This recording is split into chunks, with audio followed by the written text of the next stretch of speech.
तो दोस्तों इस वीडियो में हमने एक डक्ट में के लिए हमें इलेक्ट्रिक पावर इनपुट, इनलेट पे प्रेशर, टेम्परेचर और वॉल्यूम फ्लो रेट गिवन था और rate of heat loss given था। उसके लिए हमने एग्जिट टेम्परेचर ऑफ एयर निकाला। बिस्मिल्लाहिर्रहमानिर्रहीम। दोस्तों इस वीडियो में हम पाइप एंड डक्ट फ्लो से रिलेटेड एक प्रॉब्लम सॉल्व करेंगे। तो let's start. The electric heating system used in many houses consist of a simple duct with resistance heaters. Air is heated as it flows over the resistance wires. Consider a 18 kilowatt electric heating system. Air enters the heating section at 100 kilopascal and 19 degrees centigrade with a volume flow rate of 160 meter cube per minute. If heat is lost from the air in the duct to surroundings at a rate of 220 watt, determine the exit temperature of air. दोस्तों problem की statement मैं आपको एक diagram की मदद समझाता हूँ। दोस्तों मेरे पास ये एक डक्ट है जिसमें जो है एक रेजिस्टेंस वायर गुजर रही है जो 18 किलोवाट इलेक्ट्रिक पावर जो है वो सप्लाई कर रही है इस सिस्टम को, इस कंट्रोल वॉल्यूम को जिसमें से एयर ने गुजरना है।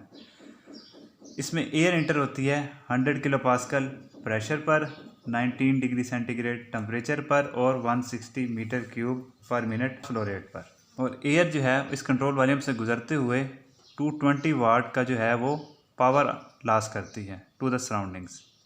हमने यहाँ पे निकालना है एग्जिट टेम्परेचर ऑफ एयर क्या होगा। तो दोस्तों गिवन डाटा मैंने यहाँ पे लिख दिया है। एग्जिट टेम्परेचर निकालने के लिए मैं स्टेडी फ्लो एनर्जी इक्वेशन का इस्तेमाल करता हूँ। स्टेडी फ्लो एनर्जी इक्वेशन दोस्तों आप जानते हैं कि rate of heat transfer in plus rate of work done in plus mass flow rate in के साथ जो एनर्जी होती है, enthalpy plus kinetic energy plus potential energy. इसी तरह rate of heat transfer out plus work done out plus mass flow rate out के साथ जो एनर्जी होती है, enthalpy plus kinetic energy plus potential energy. अब दोस्तों इस सिस्टम में कोई आउटपुट वर्क तो है नहीं, तो ये वाला टर्म भी ज़ीरो होगी और हीट ट्रांसफ़र इन या रेट ऑफ पावर इन भी कोई टर्म नहीं है, तो ये वाली टर्म भी ज़ीरो हो गई। तो जो बाकी एक्सप्रेशन बचता है वो मैं लिख लेता हूँ, W dot in minus Q dot out. ये Q डॉट आउट को मैं इस तरफ ले आया। अब दोस्तों ये कंट्रोल वॉल्यूम सिस्टम है, स्टेडी फ्लो सिस्टम है, तो जितना मास एंटर हो रहा है उतना मास निकल रहा है, तो इन और आउट मास बराबर होंगे। तो इन दोनों टर्म्स को मैं कंबाइन कर लेता हूँ। आउट को मैं सबस्क्रिप्ट 2 से और इन को मैं सबस्क्रिप्ट 1 से शो करता हूँ। तो यहाँ से मेरे पास आ जाता है mass flow rate into H2 minus H1 plus V2 square minus V1 square by 2 plus G into Z2 minus Z1। अब दोस्तों ये पाइप जो है ये इसका डाया कांस्टेंट है, रेगुलर शेप है, तो काइनेटिक एनर्जी का चेंज इसमें ऑलमोस्ट नेग्लिजिबल ही है। इसी तरह इतनी ज़्यादा हाइट नहीं है तो पोटेंशियल एनर्जी भी ज़ीरो। तो बाकी एक्सप्रेशन हमारे पास आ जाता है। तो यहाँ पे है mass flow rate into H2 minus H1। इसको मैं H2 माइनस H1 को लिख सकता हूँ specific heat into final temperature minus initial temperature. यहाँ पे ये रिलेशन यूज़ किया, delta H is equal to CP delta T। अब यहाँ पे मेरे पास rate of work done in भी है जो इलेक्ट्रिकल है, rate of heat transfer out भी है, T1 की वैल्यू भी है 19 डिग्री सेंटीग्रेड, CP कांस्टेंट है 1.005 किलो जूल पर kg डिग्री सेंटीग्रेड। यहाँ पे मेरे पास मास फ्लो रेट की वैल्यू नहीं है, T2 तो मैंने निकालना है, मास फ्लो रेट की वैल्यू नहीं है। तो दोस्तों ये निकालने के लिए मैं वॉल्यूम फ्लो रेट की मदद लेता हूँ। दोस्तों मास फ्लो रेट और वॉल्यूम फ्लो रेट के दरमियान रिलेशन होता है mass flow rate is equal to density into volume flow rate. अब मैं अगर डेंसिटी को लिख दूँ स्पेसिफिक वॉल्यूम के टर्म में तो मेरे पास ये रिलेशन आ गया। अब यहाँ पे मेरे पास वॉल्यूम फ्लो रेट तो है, स्पेसिफिक वॉल्यूम जो है वो मैं इनलेट कंडीशन के ऊपर ये प्रेशर और टेम्परेचर गिवन है, ये इस्तेमाल करके मैं लिख लेता हूँ P nu is equal to RT। अब इनलेट पे यूज़ कर रहा हूँ P1, new 1 is equal to RT1। तो यहाँ से मेरे पास न्यू 1 आ जाएगा RT1 ओवर P1। अब R दोस्तों जनरल गैस कांस्टेंट है, इसकी वैल्यू होती है 0.287 kilo pascal metre cube over kilogram kelvin. अब दोस्तों मेरे पास R की वैल्यू भी है, टेम्परेचर भी गिवन है। यहाँ पे टेम्परेचर दोस्तों आप 19 डिग्री सेंटीग्रेड नहीं पुट करना, केल्विन में पुट करना है 292 केल्विन, गलती नहीं करनी। ये जनरल गैस इक्वेशन में टेम्परेचर एब्सोल्यूट यूनिट में होता है। P1 प्रेशर भी गिवन है 100 किलो पास्कल।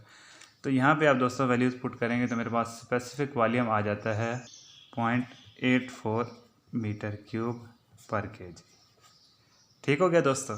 अब स्पेसिफिक वॉल्यूम की वैल्यू हम इनलेट पे पुट कर रहे हैं तो मास फ्लो रेट भी हमारे पास इनलेट पे ही आएगा।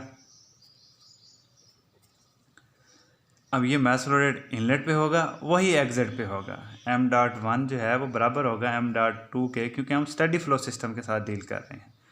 तो यहाँ पे अब volume flow rate 160 metre cube per minute और स्पेसिफिक वॉल्यूम की value 0.84 metre cube per KG put करेंगे। दोस्तों मास फ्लो रेट में अगर किलोग्राम पर सेकंड में निकालना चाहूँ तो मैं इसको 60 से डिवाइड कर दूंगा। तो यहाँ से मेरे पास मास फ्लो रेट आ जाता है 3.17 किलोग्राम पर सेकंड। अब दोस्तों मास फ्लो रेट आ गया। अब इस एक्सप्रेशन में वैल्यूज़ पुट करते हैं। रेट ऑफ वर्क डन इन है 18 किलोवाट। पावर लॉस है दोस्तों 0.22 किलोवाट। मास फ्लो रेट है 3.17 किलोग्राम पर सेकंड। CP है 1.005 किलो जूल पर केजी डिग्री सेंटीग्रेड। T2 की वैल्यू मैंने निकालनी है और T1 है मेरे पास 19 डिग्री सेंटीग्रेड।